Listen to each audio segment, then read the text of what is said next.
all here at once, right? Do we feel like we're in the mood for a comedy show? Very good. I'm supposed.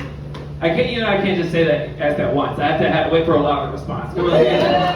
All right. That sounds like a crowd. All right. So the first comedian coming up, she came across the bridge, which is now working these days, which is very exciting. She came all the way from the pride of Jonesboro, Arkansas. Give it up for Allison McCraven.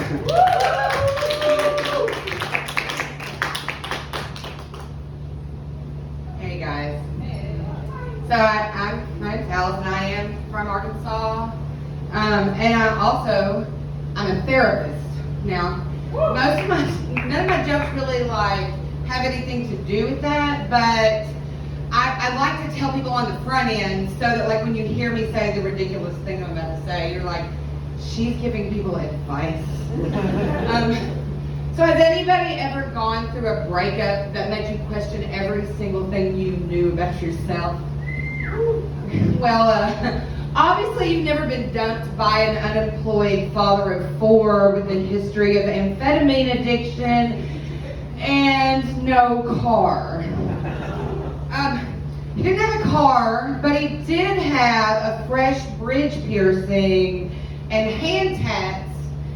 And he choked me in just that special way that made me want to get up the next day and call and thank my dad for being such an absentee father. And, I think it's bullshit going through a breakup during a global pandemic. When I go through a breakup, I'm used to some, self-destructive behavior, but nothing too bad, you just throw a few condoms in your purse and it's almost like a victimless crime. But in a pandemic, I did not have the emotional will to care about the health and safety of all the people that I was around, and then all the people that they were around. I just did not have it in me. So what happened was that I was just a total fucking hypocrite and went out and did things like date. But in this time of just having some low self-confidence, it's guys just have this innate confidence. I'm not all guys, but I told you I'm from Arkansas, right? So, kind of keep that in mind.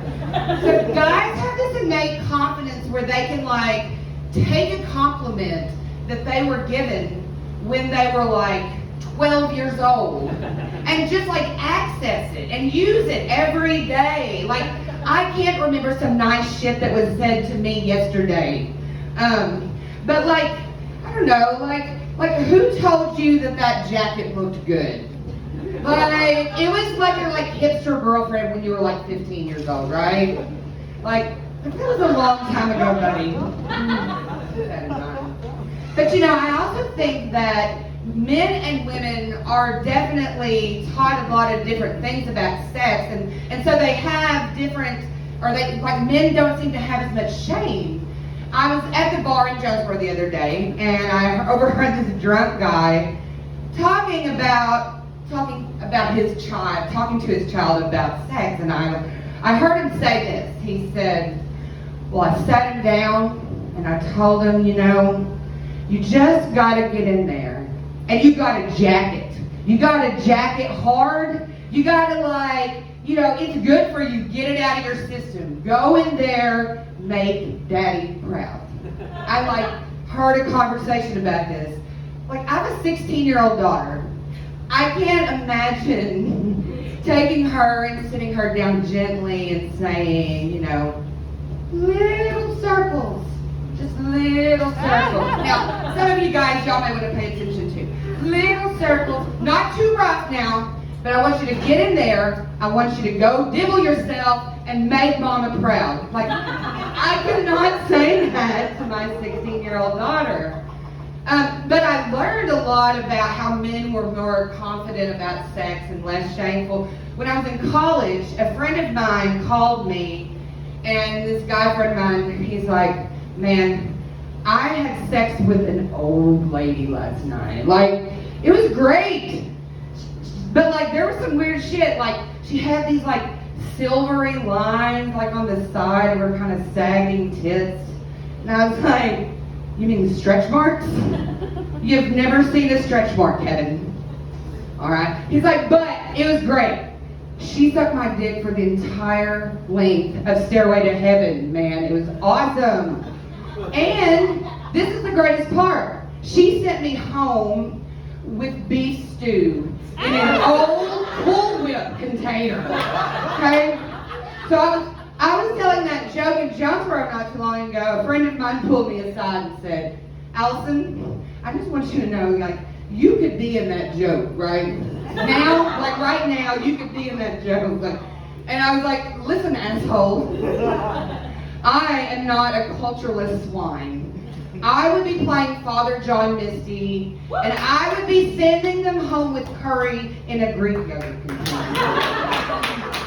But, so I've been dating, actually, a normal, stable person recently. And like, by stable, I mean like he has his issues, but he's in therapy and he has better credit than me. He also has 3 children under the age of 10, which obviously take a lot of his time. And he lives an hour away. So like, we have to be creative about how we spend our time together. So on Father's Day, he brought his kids to Jonesboro, to the trampoline park, okay? I'm sure you guys know what these places are, kids jump. So he brought his kids to the trampoline park, and we got a little time to just hang out. So what do 2 middle-aged adults do in the parking lot of a trampoline park? Well, they make out for 15 minutes. That's what they do, okay? And I mean, like, not like in the car, behind anything, like, just standing there in the hot sun. It was June, right?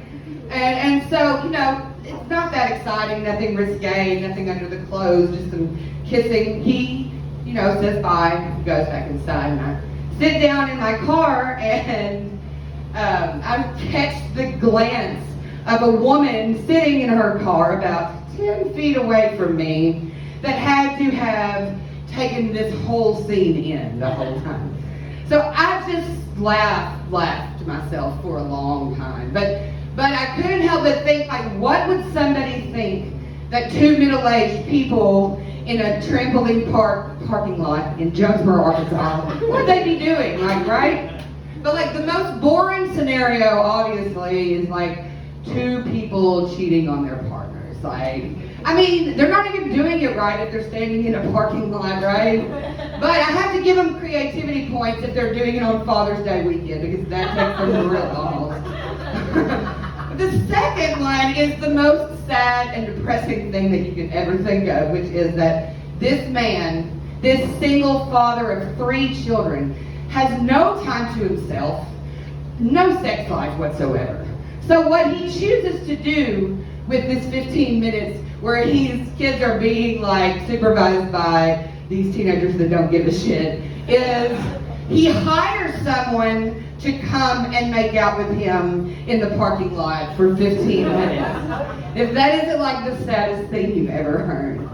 But the most depraved one, the one that is probably the sickest to me, is that what if 2 middle-aged people married to each other with 3 children under the age of 10, what if they actually couldn't keep their hands off each other for 15 minutes and had to go to the parking lot and make out? Like, these people chose not to take their own personal time. They could have traded off and had all the time to themselves that they wanted. No, they had to go with each other outside and make out for 15 minutes. Like, those are the real sociopaths. So I was about to pull out of the parking lot, and true story, I promise. I looked down, and in the seat next to me was the leftovers that I had brought from my boyfriend, which was spaghetti in a Chinese food container. All right, I'm Allison. I really appreciate you guys. Thank you so much. Give it up for Charlie. Your house is awesome. And the next step.